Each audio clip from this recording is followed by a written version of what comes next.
Hello everyone, welcome back to the channel. I'm Tom Worth Jr. and I wanted to talk about the Senate reclaiming some of its war powers this morning. They passed a bill, $901 billion defense bill.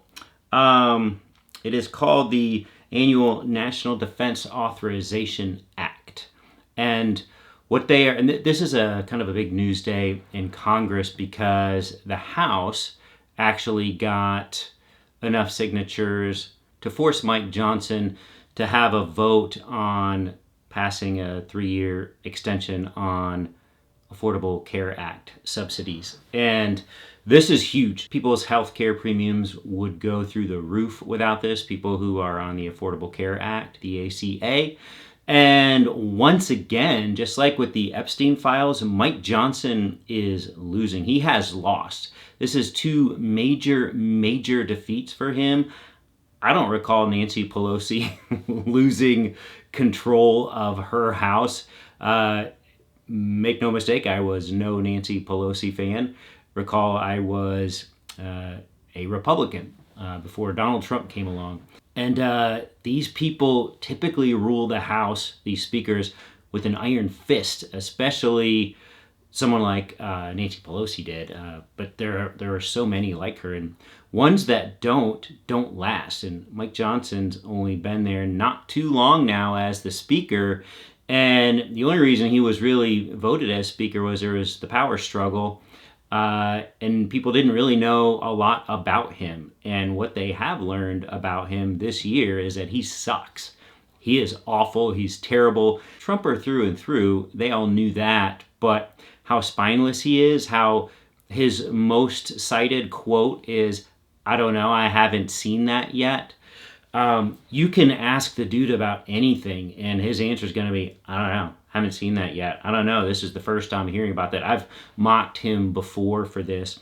But for a person who's supposed to be intelligent and informed on the issues that affect the American people, for a guy that this is always some reporter, this is the first he's hearing about something, or simply, "I don't know, I haven't seen that," shocking.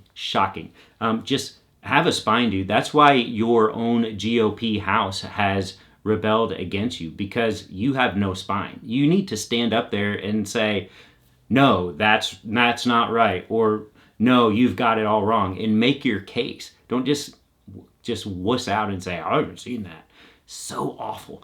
But anyway, he's lost again, and they will have to bring this to a vote now. He had some Republican defections over to the Dem side to get this resolution passed to force a vote in the House. Don't think it'll happen this week. In the meantime, people are going to have to start paying for their healthcare premiums. That some examples I saw were like $600 a month premiums going up to over $2,000 a month. They're going to have to pay those starting in January if they signed up for the Affordable Care Act plans. And meanwhile, Mike Johnson, to try to stave this off, said, "Well, in the first quarter of next year, I've already told these people that we'll be discussing healthcare plans sometime in the first quarter of next year. We're going to try to get to that." Well, if you are someone just on a shoestring budget, or someone just living like most people are, just paycheck to paycheck, suddenly come January, you have to come up with an extra $2,000 a month for a healthcare premium. Never mind if something went wrong with your health situation or someone in your family.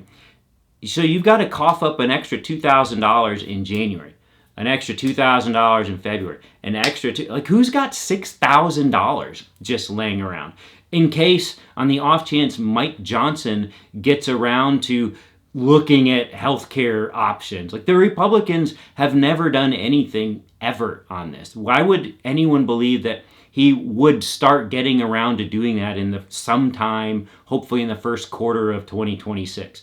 That this is a non-starter. So you had 3 Pennsylvanians and a New Yorker GOP representatives go with the Democrats on this. And I think it's going to be a lot like maybe not unanimous or unanimous all but one with the Epstein files, but even though the discharge petition needed 218 out of the 435 reps to sign it. Once it was signed, once they put it to a vote, like every single person is voting for the thing. So I don't think you're going to see it to that extent, but there are a lot of GOP reps from areas where people depend on these Affordable Care Act subsidies. They're not wealthy people here. They need government assistance for this. It just makes common sense. Okay, wow, that got out of hand quickly. I digress. Okay, back to the Senate here with national defense. That's what I really intended to do with this video here.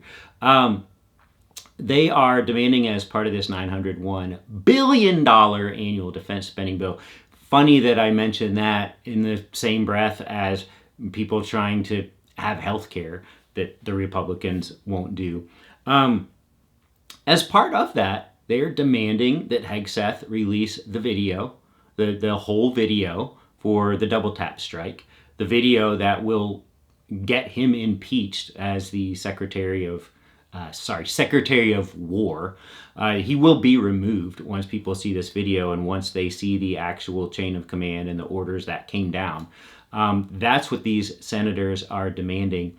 They want to see the video and they want to see the orders. So this is what Hegseth has been refusing to show them. Also, they want to be notified of things before they happen or when they happen, rather than finding out about military developments through the media. And a big one is, two big ones related to NATO and Ukraine. One is that Trump wants to draw down U.S. troops stationed over in Europe, and they've always been there. Fluctuates 80,000 plus U.S. troops, depending, give or take a few thousand each year. But they want to say we need to keep at least 76,000, so less than are over there right now, a little bit less than are there right now, at least 76,000 troops stationed in Europe, unless it's brought up with NATO partners, and NATO partners can see why we need to draw down our troops and agree that, on the timing of that and so forth, not be caught off guard like Trump tries to do with people. And also, the U.S. would continue to provide at least $400 million in weapons to Ukraine for the next 2 years each. So $800 million total there for Ukrainian military support. These are big, and supposedly Trump would sign this. So we'll see where this goes. It passed 77 to 20. The two Republicans that voted against it were Rand Paul and Mike Lee, and 18 Democrats voted against it, but 77 senators voted for this bill. So bipartisan bill. I think it will help a lot. And that's good news here, that the Republican Senate is trying to hold Trump to account far more than the House ever did or would or could. So good news there. Okay, before I go, just wanted to remind you all to like this video if you are so inclined, subscribe if you haven't already, share it with a friend or an acquaintance if you are so motivated, and it helps a lot and I really appreciate it. Okay, that's it for now. We'll talk to you all tonight.